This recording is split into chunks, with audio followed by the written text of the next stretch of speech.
Telangana NIA court కూడా ఈ అంశాన్ని కూడా ప్రస్తావన చేస్తూ వీరందరికీ కూడా ఉరిశిక్ష విధిస్తూ కూడా కీలకమైనటువంటి నిర్ణయం తీసుకున్నటువంటి సందర్భాన్ని మనం చూసాం. కొద్ది నిమిషాల క్రితమే 5 మంది నిందితులు వేసినటువంటి అపీల్ పిటిషన్ను జస్టిస్ లక్ష్మణ్, జస్టిస్ శ్రీసుధా కూడినటువంటి ధర్మాసనం వాళ్ళ పిటిషన్ కూడా డిస్మిస్ చేస్తూ కీలకమైనటువంటి తీర్పును కూడా వెల్లడించినటువంటి పరిస్థితి కూడా స్పష్టంగా కనపడుతుంది.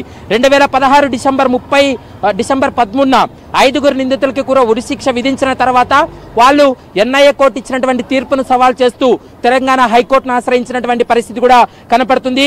ఇందులో ప్రధాన సూత్రధారి, ప్రధాన నిందితుడిగా A1గా ఉన్నటువంటి రియాజ్ బత్కల్ ఇంకా పరారీలో ఉన్నాడు.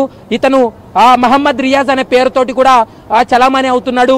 ఇతను కూడా చాలా కీలకమైనటువంటి సూత్రధారి, ప్రధాన నిందితుడిగా కూడా ఈ కేసులో ఉన్నాడు. అతన్ని పట్టుకుంటే దేశంలో ఉన్నటువంటి మరికొన్ని ఈ యొక్క పేలుళ్ల కేసులో అతని పాత్ర ఉందనేటువంటి అంశాన్ని కూడా ఎన్ఐఏ తన విచారణలో వెల్లడించింది. మరి ప్రస్తుతం బత్కల్ అనేటువంటి వ్యక్తి ఇతను పాకిస్తాన్ కానీ ఇతరత్ర దేశాల్లో తలదాచుకొని ఉన్నాడు అనేటువంటి అంశాన్ని కూడా ప్రస్తుతం అయితే ఎన్ఐఏ తన ఛార్జ్షీట్లో కూడా పేర్కొన్నటువంటి అంశం. ఇక శిక్ష ఖరారైనటువంటి నిందితుల యొక్క వివరాలు మనం గమనించినట్లయితే ఈ కేసులో A2 నిందితుడిగా ఉన్నటువంటి అసదుల్లా అఖ్తర్, ఇతను యూపీకి చెందినటువంటి వ్యక్తి.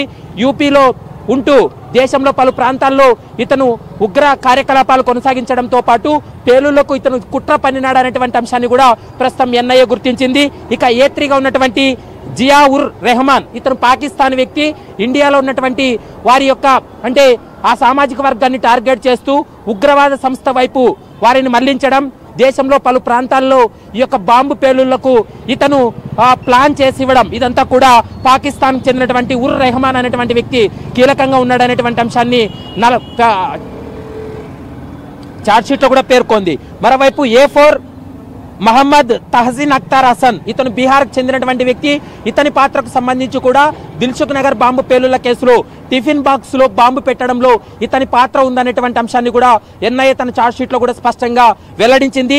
ఇక A5గా ఉన్నటువంటి మహమ్మద్ యాసిన్ బత్కల్, ఇతను హైదరాబాద్ లో రెక్కీ చేసిన తర్వాత ఎక్కడైతే పబ్లిక్ ఎక్కువగా ఉంటారో ఆ ప్రాంతాన్ని ఎంచుకొని అక్కడ బాంబు పేలుళ్లకు కుట్ర చేశాడు. తను అనుకున్నట్లుగానే దిల్సుఖ్ నగర్ లో 2 ప్రాంతాల్లో బాంబు పెట్టి పేల్చినటువంటి సందర్భం కూడా కనపడుతుంది. మరోవైపు A6గా ఉన్నటువంటి అజాద్ షేక్ సమర్ అర్మాన్, ఇతను మహారాష్ట్రకు సంబంధించినటువంటి వ్యక్తి. ఇతని పాత్రకు సంబంధించి కూడా టెక్నికల్ ఎవిడెన్స్ సేకరించిన తర్వాత ఇతన్ని కూడా అరెస్ట్ చేసి జ్యుడిషియల్ రిమాండ్కి తరలించారు. ఈ 5 మంది నిందితులు కూడా ప్రస్తుతం చర్లపల్లి జైల్లో శిక్ష అనుభవిస్తున్నారు.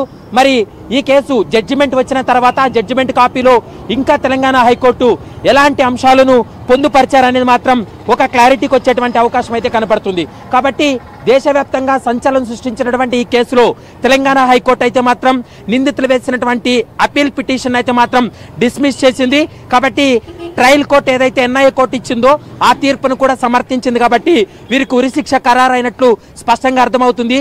కానీ నిందితులకు ఇంకొక వెసులుబాటు ఏముంటుందంటే తెలంగాణ హైకోర్టు ఈరోజు వాళ్ళ యొక్క పిటిషన్ ని డిస్మిస్ చేసింది. కాబట్టి ఇప్పుడు సుప్రీంకోర్టులో మాత్రమే వాళ్ళు ఛాలెంజ్ చేసేటువంటి అవకాశం ఉంటుంది.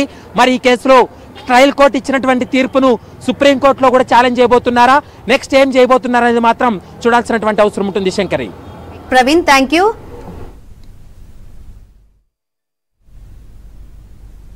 దేశవ్యాప్తంగా సంచలన